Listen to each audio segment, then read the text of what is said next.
Peace and blessings, everyone. Welcome to a special edition of Spotlight. I'm Ed Juenka, and this program we're going to talk about the cultural traditions, morals, and values of ancient Egypt, and how we can use those traditions, morals, and values to remedy some of the situations that we find ourselves in today and advance ourselves as a people.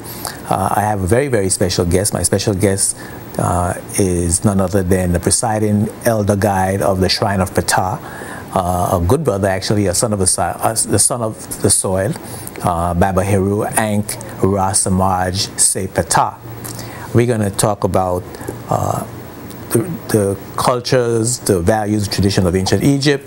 We're going to talk about how it relates to what we are doing today and the way we're living here today, how some of those values and cultures were brought forward with our ancestors, with our forefathers, and how we lost them, how we can get them back. So it's going to be a very informative program. Keep it locked right here to Spotlight. We're going to come right back after these words from our sponsors.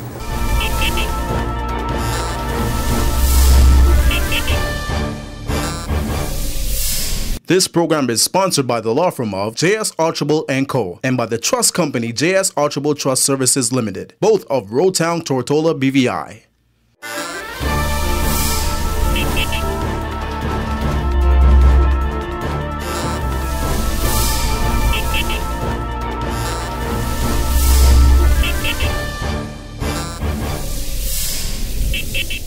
Welcome back to Spotlight. I want to introduce my very special guest, Baba Heru Ankh Ra Samaj Se Ptah, elder guide of the Shrine of Ptah. Welcome to Spotlight, my brother. It's good to have you. Thank you so much. Good to have you. It's a pleasure to be here and to touch base once again with the place where my formative years were spent here in Tortola. I am from that illustrious family of Georges from Huntom's Gut that included Pastor Reg, Aunt Lil, my grandfather Alexander, who married Anne Elizabeth Leonard, and so I have roots here. But when I was very young, my father gave me a mission, and I'm back to share the results of that mission with my sisters and brothers here. After being away from Tortola for about 50 years, but I come back here now at least twice or three times a year just to touch base and to bring what I think I have to offer to my sisters and brothers here in to bring Tortola. some teachings. Yes, sir. Yes, it's interesting. You got deep roots. Oh, very deep roots. Son yes. of the soil. You better believe. I went to school with such illustrious names as the Abbotts, the O'Neills, the Smiths, the Hodges, the Christophers, the Ritters, and Yes. so Maduro. Let's not forget the Penns. Howard Penn was one of my favorite idols. I used to observe him walking with his cane up. And my father has a tailor shop right in front of the post office, next to where the Abbotts used to live, and later my aunt's husband, Mr. Williams, took it over. And so I have my roots right here. Used to go up to Spooner to milk my cow. Used to race my donkey with Vernon Ritter's Night Danger. My donkey was named Emile. What do you say? So yeah, I have roots here. Yeah, so that's an interesting history. Perhaps one of these days we could talk about that history. Well, I'd love to talk. I would love to talk about that history. Presiding elder guide of the Shrine of Ptah. Yes. What does that mean?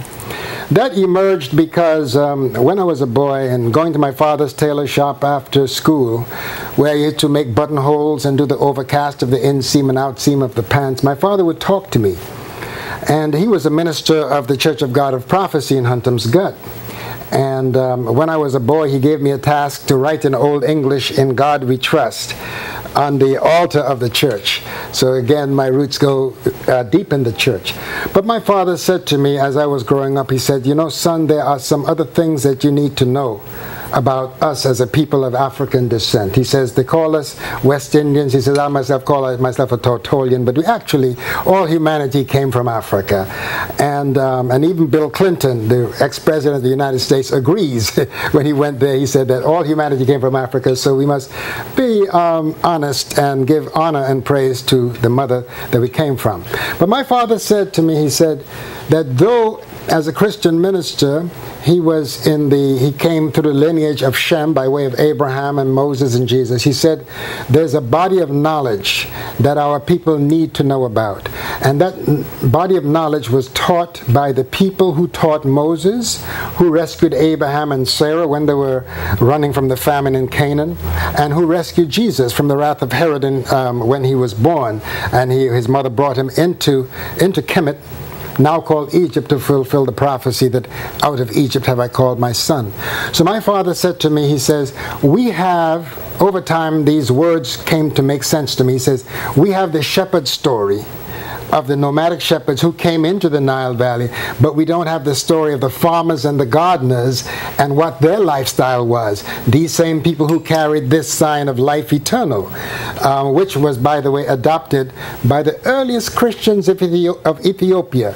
They adopted the Ankh as the sign of life eternal, which it is, honoring the divine female womb. That's where the African culture of the Nile Valley people placed the mother of creation, and these are the children, and this is the man. Again, this is the womb of the woman, this is the organ of the man, and these are the products that comes from that. So it's a sign of the life united in the Holy Mother, Holy Child, and Holy Father. And this is what our ancestors taught. They had a spiritual and a cultural system. It could not be called a religion. It was a spiritual culture that elevated life as the most important thing that we must give attention to, and the preservation of the divine life that the Most High put in all of us by the proper care of our body temples. That they taught that this is the true temple. As a matter of fact, a man by the name of R.A. Schwaller de Lubix visited the temple at a place called Luxor, Ipet Aisut, and he found that the architecture of the temple was configured in the body of a human being. You see, so the ancestors were saying to us to pay attention to how we take care of this temple, because even in the Bible it says that the temple of the Most High is within. So if the temple is within, what kind of house, what kind of habitation are we preparing for the Most High to dwell in, for the Spirit to dwell in? Many of us, we have acquired many habits, many bad habits in terms of what we eat, what we look at, what we hear, what we think. All that is food that goes into making us who we are. So the ancient ancestors had a system based upon harmony, reciprocity, order, law. It was called Maat. Maat is the universal order that is established in the heavens, that keeps the planets from colliding, that brings us the various seasons in their turn, that brings us day and night, that creates the order of the feminine and the masculine. All of that is in the laws of Maat. So we sought to live in harmony with these moral laws. By the way, in the book of Acts 7 and 22 verse, it says that Moses was taught in all the wisdom of the Egyptians, and he was mighty in words and deeds. So here in the Bible we see that wisdom was the hallmark of these people, and they had universities, schools attached to each temple called the Per Ankh. And by the way, I need to let our sisters and brothers know that in this area, the Per Ankh has been established right there in St. Croix with Kara Kerisheta Peru and Dr. Chinzera Kahina, who are keepers of that shrine in St. Croix. And they were here on Spotlight as well. Oh, yes. You see. And all of us, I had the honor of establishing the oldest shrine in North America, which was livicated, I don't like the word dedicated, which was livicated to the reintroduction of Maatian ethics and culture, so that we are now living in this age of I know, whereas yesterday the Piscean age was the age of I believe. Nowadays our belief systems must be augmented with true knowledge, and there is this body of knowledge that we all, humanity, needs to reconnect to, because this is a body of knowledge that came from the oldest ancestors for which we have records on earth in the valley of the Nile. And we have to hurry up, brothers and sisters, to get this knowledge, because there are some enemies of this ancient culture that are trying to bury it under the dams that they are building in the Nile Valley.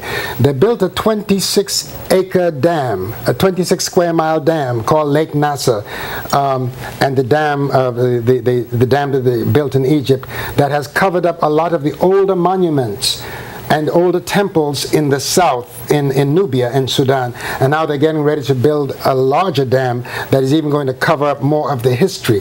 Because there are people, there are forces that do not want some of us to be inspired, to wake up to the true knowledge of our ancestors. We have been tricked into disobeying a very important law that we find in the Bible. It's an ancient African law that says, honor your mother and your father, that your days may be long on the earth. Who is our mother and father? Well, as I read the Old Testament, it seems that, and from when I talk to ministers and pastors, and we speak about Noah and his 3 sons, Shem, Ham, and Japheth, they say that the Shemites are the Arabs and the Jewish people, that the Japhethites are the Caucasian, the European people, and that the Hamites, the children of Ham, come from the land of Ham, which they call Africa. However, in the Hebrew, it's not Ham, it's Kom. It's with a K sound. And the name, the proper name of the land now miscalled Egypt, was called Kemet, which means the black land. And Kemet was just the northeastern section of a whole nation that included modern-day Sudan, Cush, now called Ethiopia, and Kemet, or the place now called Egypt. That's why they refer to it as the Upper and Lower Egypt. We call the whole land by a name, Smai Tarwi. Smai Tarwi means union of the 2 regions, north and south. So in reclaiming the Smai Tarwi culture and reclaiming the system of morality that the ancestors put in place, the laws of Maat, we seek to bring that back into our present reality, because our children need to know, and all people need to know, that people of African ascent, who now call themselves Puerto Rican, West Indian, Guadalupan, Tortolian, Centoman, and all these names, need to know that you come from greatness, that you come from law, that you never needed really anyone to come and teach you what you already know. But the fact is that some people have sought to try to cover up the source of the knowledge that we even find in the Bible today. I'll give you an example. All of the Egyptologists, those who study minutely what comes out of this ancient civilization, agree that the 104th Psalm in the Christian Bible was written by the husband of Nefertiti, who they now call that legendary queen, the beautiful queen, whose name means the one that comes in beauty. It was written by, his name was Aten Re Akun. They now call him Akhenaten. And he wrote that hymn to the Aton. It's to the face of the sun. Not sun worship, but recognizing that the sun was that angelic force that the divine mother and father of creation put here to guide our fortunes and life on this earth plane. We find the Proverbs, the book of Proverbs. A lot of those Proverbs can be traced back to older African Proverbs, the Proverbs of Ptah Hotep, which goes back about 6,000 BC. You see, so as the Bible says, there's nothing new under the sun, but there are forces seeking to hide this knowledge, and my job has been to bring it forth, to reintroduce us to a system that promotes life and not death. And having said that, my brother, we always talk about here in the BVI going back to the past and reclaiming our culture, reclaiming our history, reclaiming our heritage, and recognizing that some of the things that we have adopted in modern times have been detrimental to our health, to our progress, to our society generally. And so can you tell us what sort of principles or practices that were happening in ancient Kemet that we can bring forward now? For example, and I just want to put it in this context, we now believe in redemption through Jesus' blood and that was shed on the cross of Calvary. Our sacred book is the Bible. We believe in the 10 Commandments: thou shalt not steal, kill, commit adultery. All the 10 Commandments.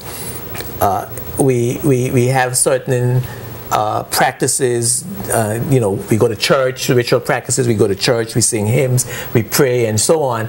And all of these things to strengthen us morally, to have us do what's good for each other, to have us relate to each other in meaningful, positive ways. Yet we still have challenges in doing those things. What can we draw from that history that you just so eloquently mentioned that would help us more right now to advance ourselves and to have a better quality of life and better relationships with each other? Well, you mentioned belief several times, and it's okay to have belief, but your belief should be augmented with knowledge. It's also good to have faith, but that faith should be augmented by facts. And so, in our ancient system, we had a system of knowledge. And again, the Bible said that my people are destroyed for the lack of knowledge. It didn't say my people are destroyed for lack of belief, because obviously we have a lot of beliefs and we've learned a lot of things from people. One of the things about belief is when you just embrace a belief, it causes you to suspend your power of critical thinking, because belief is a set of values put into your ear that you must accept as truth without question. And when you question, they will say, oh, you cannot question the Word of God. Well, if your relationship to the one that made you is one of fear, you will be afraid to ask a question. And many people say that they fear God.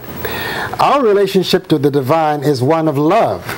Our relationship to the divine is that of a prince or a princess to a divine queen and king of the universe. Now, when you accept such a royal designation as a prince or princess of the king and queen of the universe, it means you have elected to work, to be productive, to be creative, and to serve humanity, to serve your community, because that's what, in the African context, that's what the king and the queen is supposed to do, to be the best of servants. So if you claim that you are a child of the divine, you must serve the divine. How do you serve the divine? Through imitation of the works of the divine, by being creative yourself. Give you an example. Many of our youth today cannot build anything, do not know how to use their hands. Most of them are now using their hands to pull up their pants that are continually falling down. We don't teach our young how to fashion things, how to be builders, and that needs to be reintroduced. The crafts, for instance, when I decided to reclaim this aspect of the ancient culture, I said, well, I must be able to produce something to prove that I own the culture, to prove that the essence of the ancient ancestors is still in my consciousness and my memory. And that's when I pursued learning the art of fashioning what they call today jewelry out of metals, out of gold, silver, platinum, and so on. And I have one of the most unusual websites in the world. No one anywhere in the world does what I do, bringing back these ancient symbols that we can wear as meditations, that can inspire us. And so we have to do something to cement our hold and our grasp on what we are learning to be true about our history. Anciently, and today we call it Sankofa. Go back and fetch it. That if you lose something of value, the moment you get an opportunity, you can go back and get it. Now, a lot of us are complaining that these things are not being taught in our schools. And by the way, I have many students who have gone to the heights of the Western educational system. They got PhDs and master's degrees going up and down their back. And when they meet me, and I just give them an introduction to this knowledge, they get very angry because they want to know how come they could go and call themselves educated and know nothing about the origin of their ancestral system of Maat, know nothing about Smai-Tawi, know nothing about Kemet. All they hear is what they see on History and Discovery Channel, which is amazing because Western society have a very curious schizoid relationship with ancient Egypt. They love it from Monday through Saturday on History and Discovery Channel, in National Geographic magazine, but on Sunday they send all of their preachers to curse the place that made the prophets that we uphold, Abraham, Jesus, Moses, possible, that rescued them, that educated them. And so in going back to get this knowledge, we will be able to have a greater sense of who we are as a people. It will rise our self-esteem. But I must say that this inspiration is there for all of humanity, not just for so-called black people or so-called white people. It's there for all people. And it's something that can bring about a greater level of respect, because the cosmology, or the story of creation, that, yes, admits that there is a divine source from which we all come from, that the Christians call God, that the Muslims call Allah. Our ancestors referred to this force as Inkara, or some say Neter or Nechera, which means the great divinity, the one and the all in the one. And we saw this divinity as both mother and father. And it's a very important thing for people of African descent to honor their ancestry by acknowledging the presence of the feminine in things divine. From the celestial to the terrestrial, you must honor the mother side by side with the father. This is not a matriarchal system or a patriarchal system. This is a matriarchal system, a system based upon balance, recognizing the mothership of deity as well as deity's fathership. We got to take a break. Yes. But when I come back, I want to talk about some of the practices that was done in ancient Egypt to strengthen the spirit of the individual and the human being and the relationships, because some of what you talk about how we are training our children and the things that we are listening to, the things that we are eating, and our behavior generally appears to have come from a certain weakness of character that needs to be rebuilt.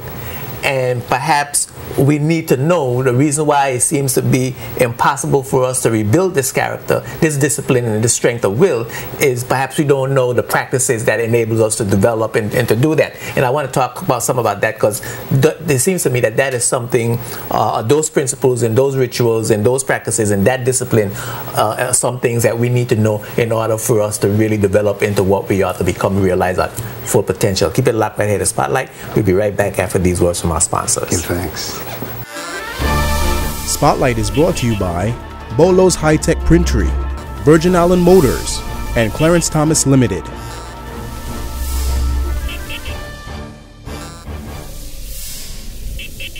Welcome back to Spotlight. I'm Edgewank. I'm here with Baba Heru.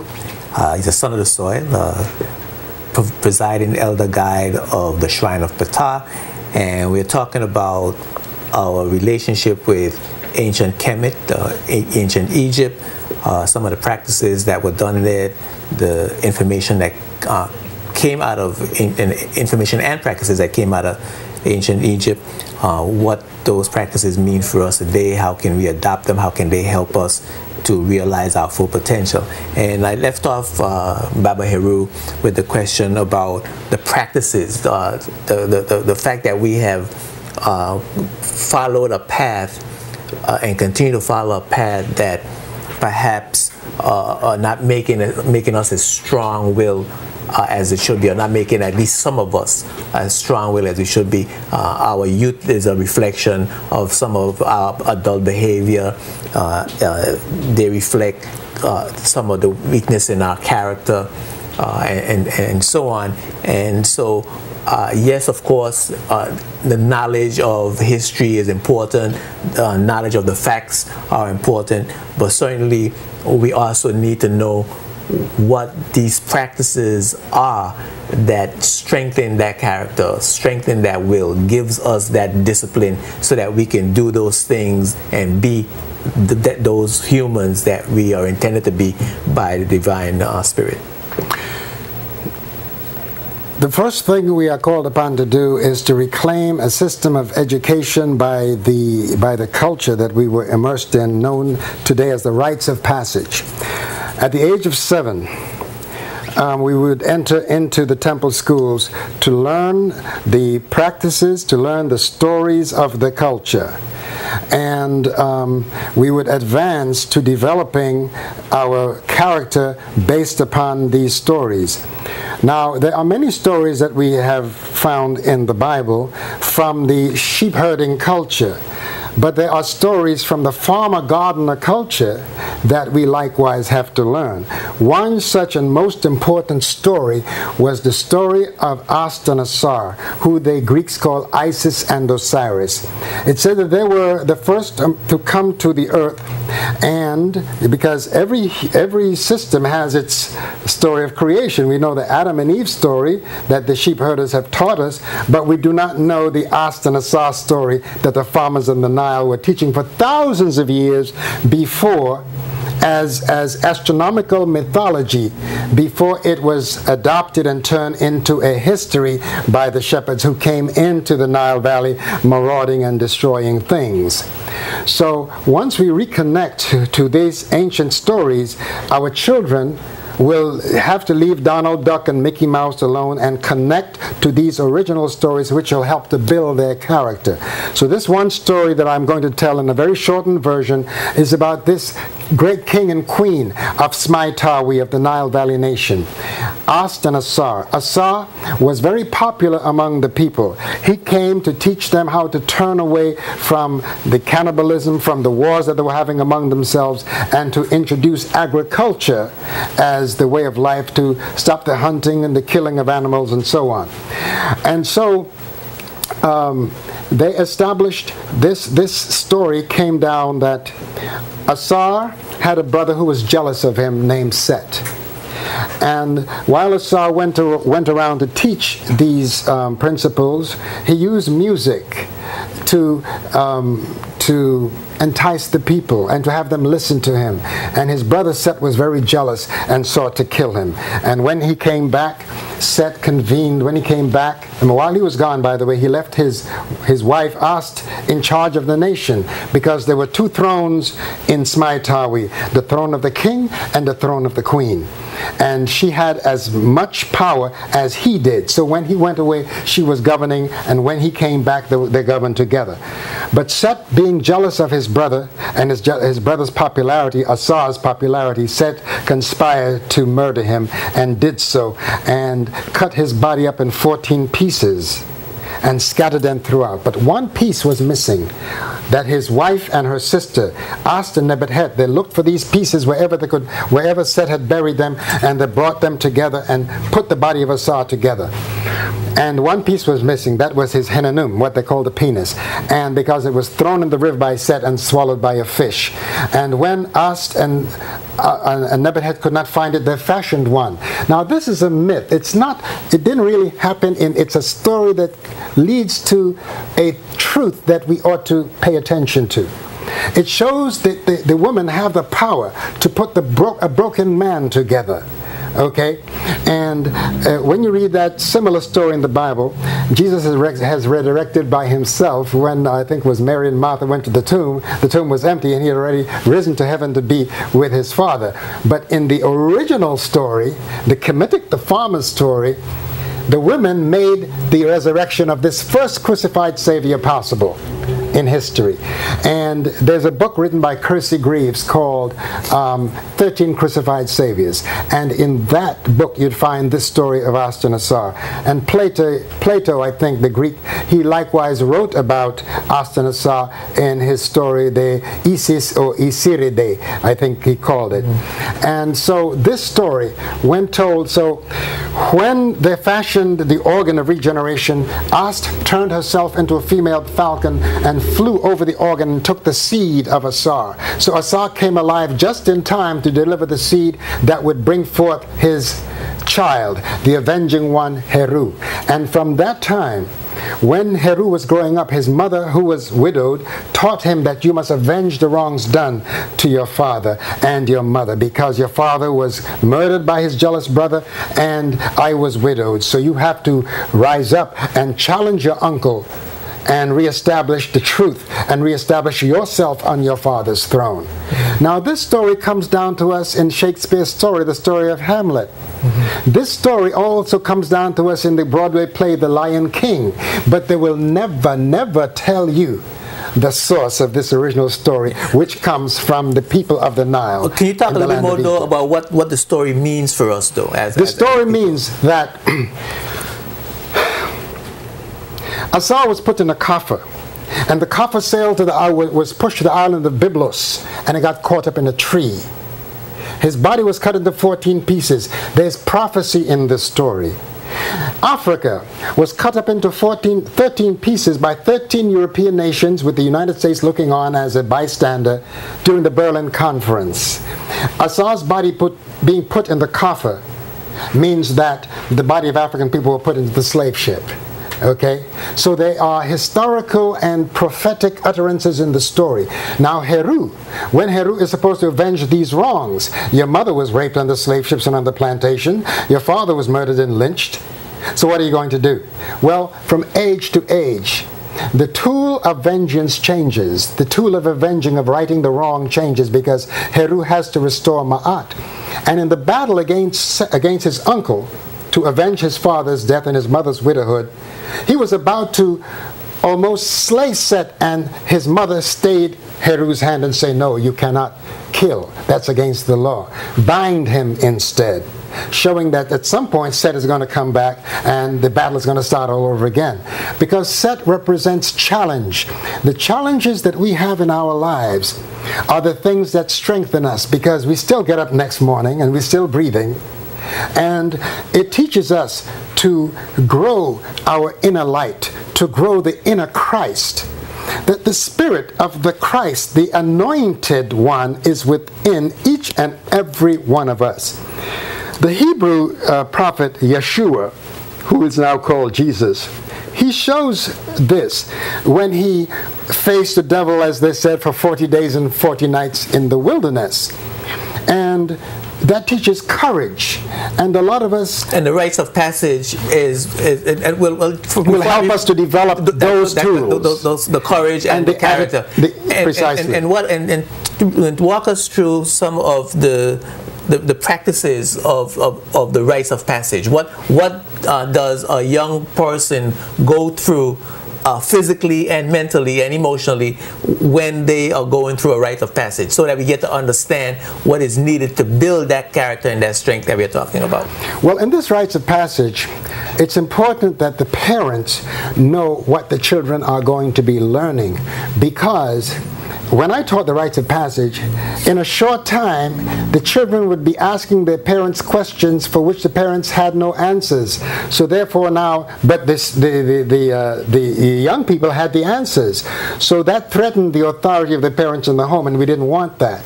So we asked the parents, you come and sit with your children and learn this too.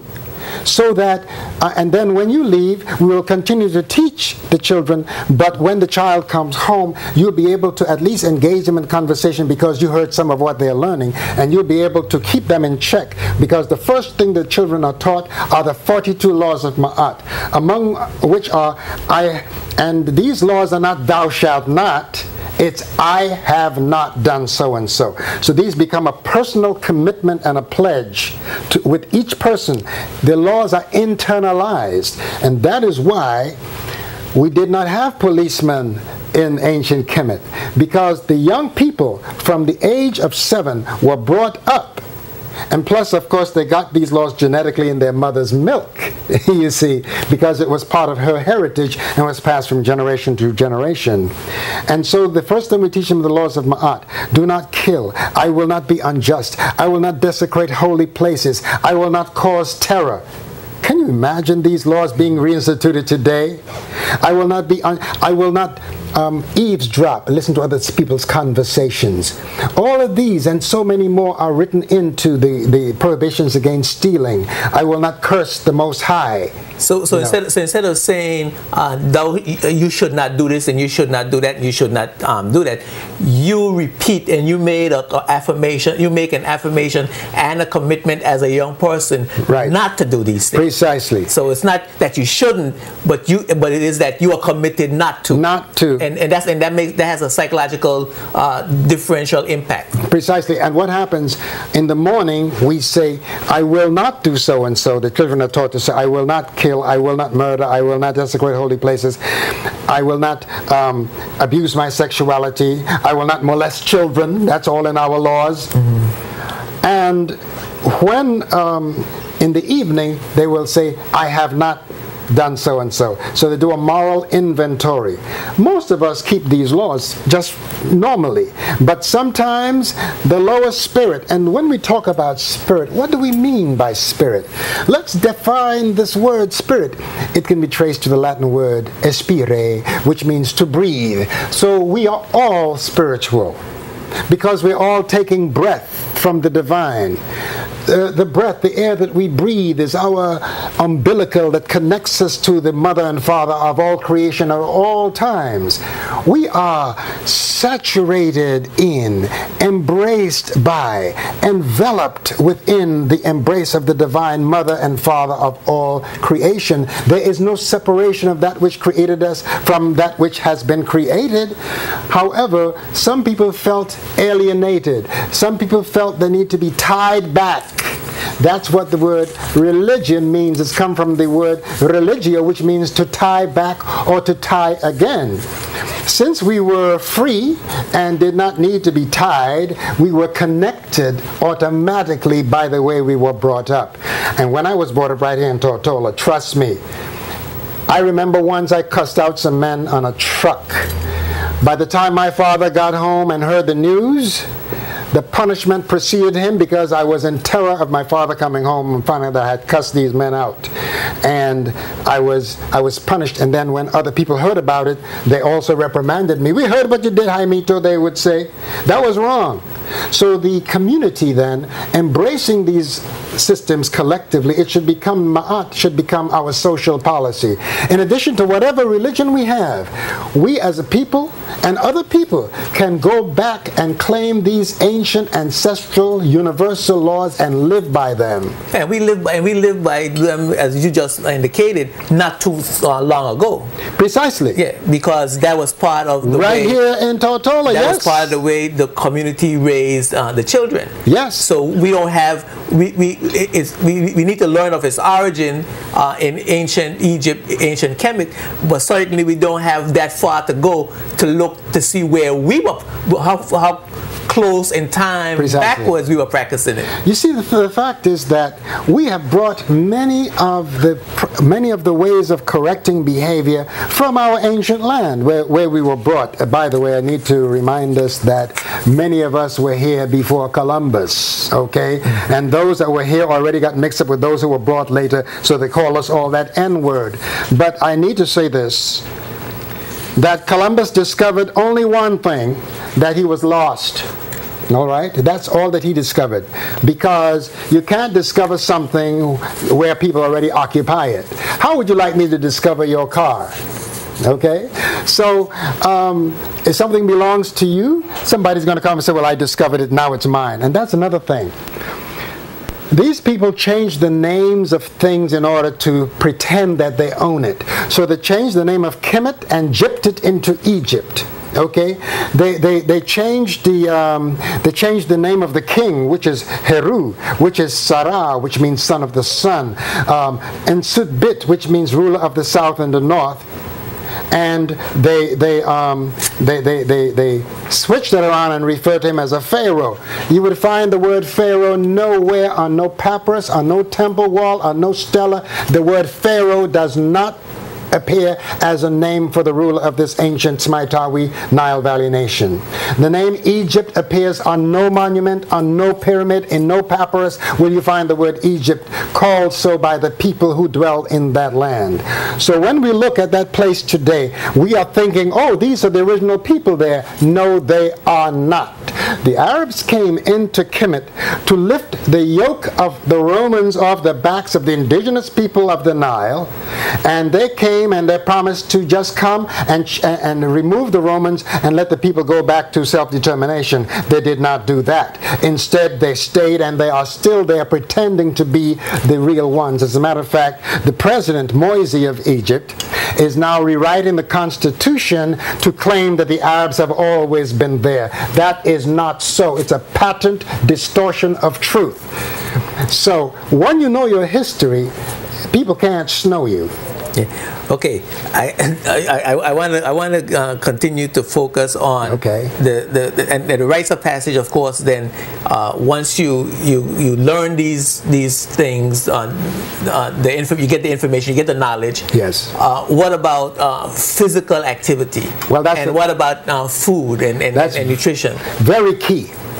In the resting places of our ancestors, they took out 4 organ groups. The lungs, and they put them in separate jars and mummified them and wrapped them in hundreds of yards of fine linen. They were trying to teach us something in depth that we should pay attention to in life.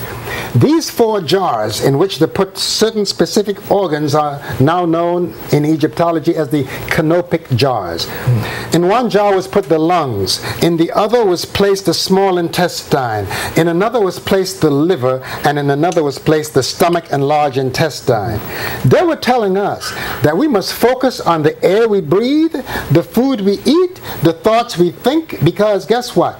The liver registers all of your emotions. There's a direct connection between your liver and your brain.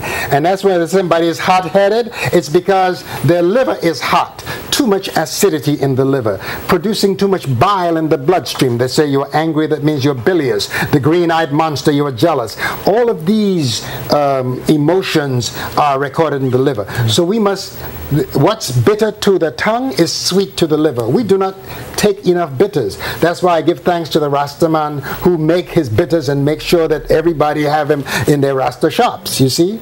And the Ital food, again, look at our children today. You have 12-year-old falling down, dying from heart attacks, playing basketball because they have become obese. They have become so obese. When I grew up here in Tortola, I used to get what they call sore foot. We used to run around barefoot boys, and you get cut with barbed wire, it would become infected. Because there was so much starch in the diet. You sit down, you eat your saltfish with tanya and yam and cassava and breadfruit. By the time you finish, your blood is so clogged with starch and so sluggish that healing doesn't take place easily.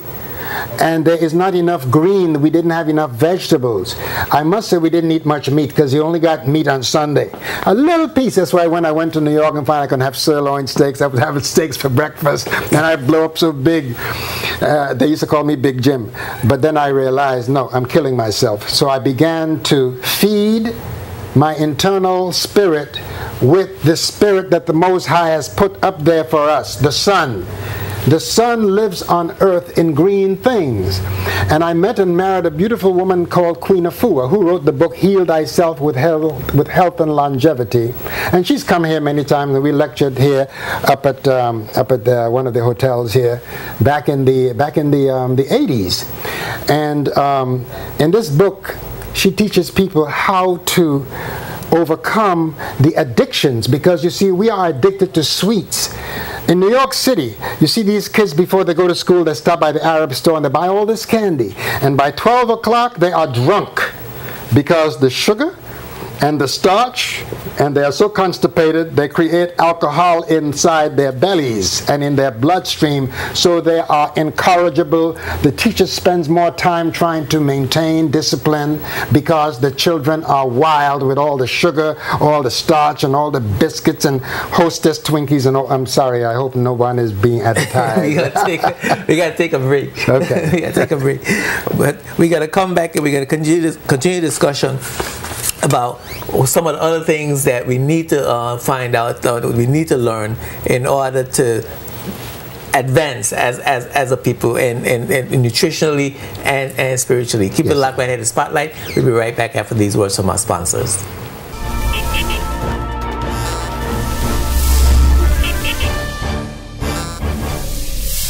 This program is sponsored by the law firm of J.S. Archibald & Co. and by the trust company J.S. Archibald Trust Services Limited, both of Roadtown, Tortola, BVI.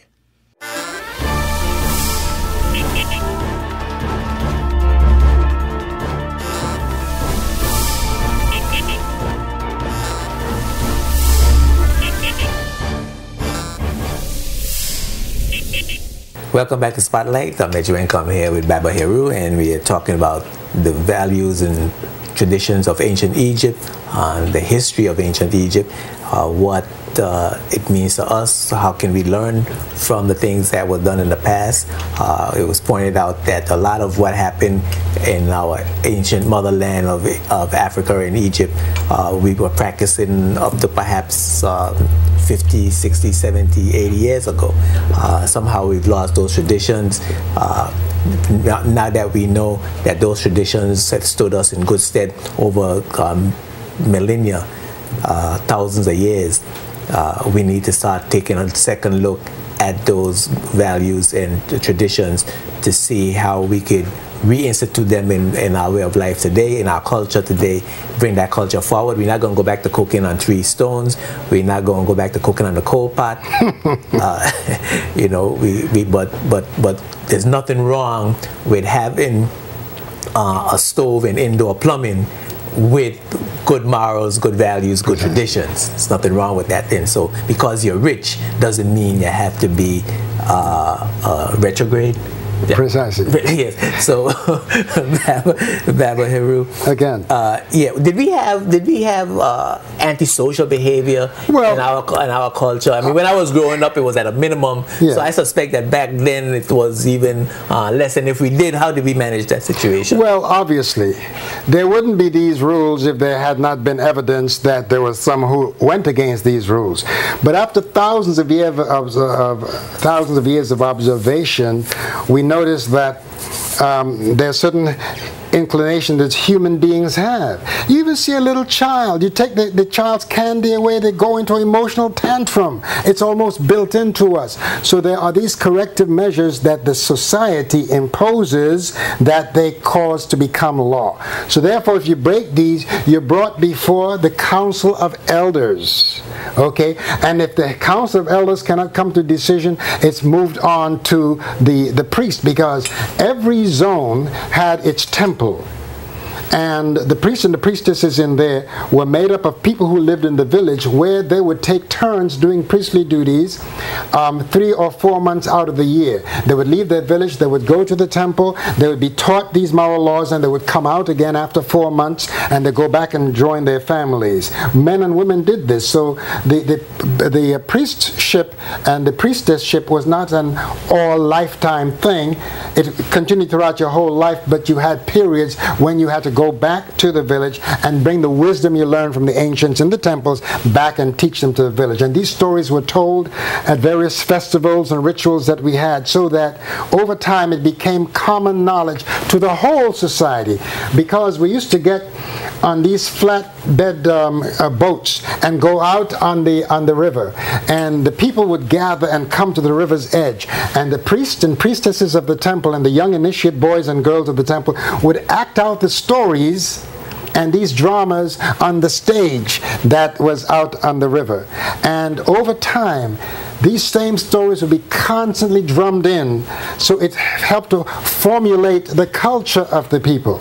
And that's what we need. But a lot of us now are afraid of anything African because of all the Tarzan stories. Whenever you see Africa, you see these kids starving with flies in their eyes. A lot of us don't want to see that. We remember the trauma of slavery. We don't want to deal with that, and we try to shut it out. But unless you know where you come from, you will not know where you're going. However, it's not important for us just to dwell on our slavery past. We must deal with our sovereignty past, and therefore we must seek to reestablish in spirit our nation once again. And now some people say that that we need land in order to be able to sometimes take the children away from the surrounding of the television, the iPods, the computers, because people blame the parents nowadays. But trust me, the parents have the whole society arrayed against their authority, that parents are not even allowed to discipline their children anymore. In Kemet, there was a saying in the temples that a boy's ears are on his back. And here, when I went to school, and I go to Mr. Nibb's woodwork shop, and I cut that dowel wrong, I put out my hand and I get a ruler, my hand is red. Mr. Scott did the same thing in St. Thomas, okay? And this ability that we had to correct our children is being taken away from us by laws that says that you're not supposed to brutalize your children, which is true. However, sometimes children, just to get back at their parents, which sometimes children do lie. Children do some terrible things. I was one, I know. And so you will find yourself in trouble. The police come to your door in New York State. If a child calls up the agency that deals with children, in 24 hours, an agency of the state will be in your house. Of course, they're trying to take the children away and put them in foster homes. And what happens is that the standards that are passed on, the traditions should be passed on in the family and through the culture is taken away. And I was put into an agency run by people who do not understand the culture from which our people come. And that's a big issue.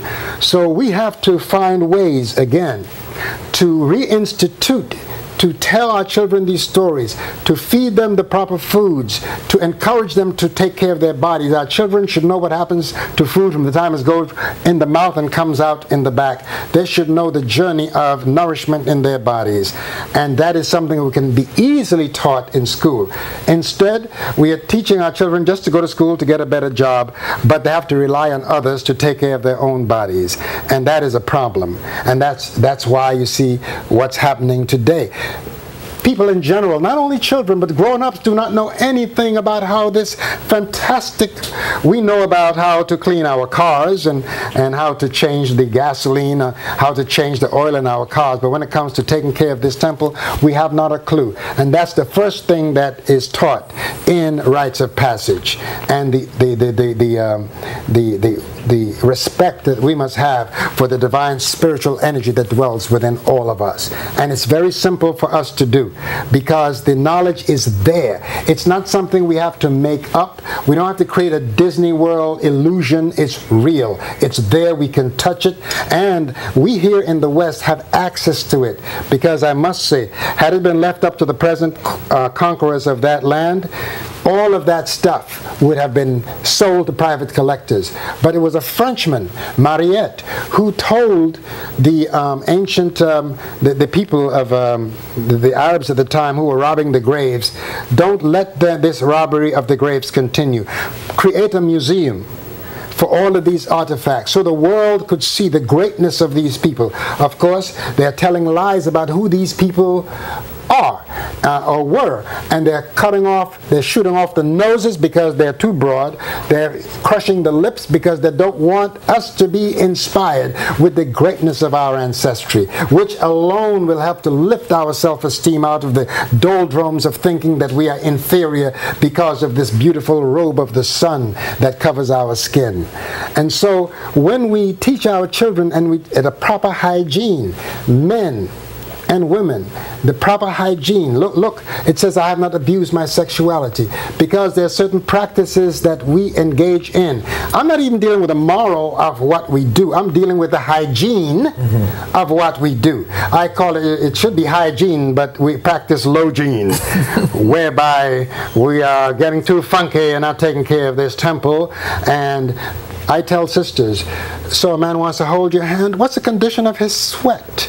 He wants to kiss you, what is the condition of his saliva? Oh, he wants to now enter into your divine temple, what's the condition of his sperm? I've seen under the microscopes of some of these young people, their sperm got 2 heads, some got 2 tails, some got heads that are supposed to be smooth as a tadpole, look like they've been in a bar fight with all kind of bunkles in their head and all this kind. Sperm looks so ugly sometimes. But let me just say to our young people, each one of you is so special. Do you know that when your mother and father came together and that ejaculation of sperm came into her womb, that there were millions of you climbing to that egg and only one of you made it? You came out as a winner. But the minute you come out, there are forces trying to defeat you. You must fight against this effort to defeat you by connecting yourself to the greatest that you've ever been on this earth. And the records are still there. They're going to try to play tricks on you with talking about Atlantis, Lemuria, and Mu, which may have existed, but the fact of Kemet is there. You can touch it. You can see it on the walls. You can see your cousin Elton or your cousin Bobby right on the temple walls looking just like you. But sometimes they try to change the coloration, and they try to make you think that King Tut was just a golden mask, but King Tut was browner than I am. He was a Nubian. So was his brother Akhenaten. So was his father Amenhotep III, and on and on and on. You're the thing. Huh? You're the thing. Thank you. Well, Baba Haru, thank you very much for being my guest on Spotlight. And certainly we have a lot of food for thought, a lot of information, a lot of things to think about. Hopefully we could get some of these things into practice.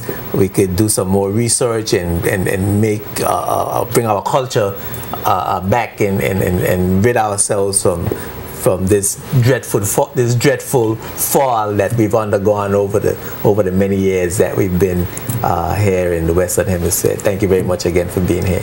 It's my pleasure. Hitapu. Yes, indeed. Thank you for watching. Thanks again for your words of encouragement.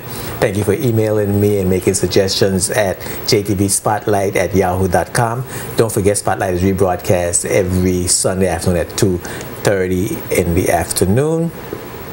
And you can see us at jtvlive.net anytime you want to catch up on a past Spotlight or see a Spotlight that you haven't seen before.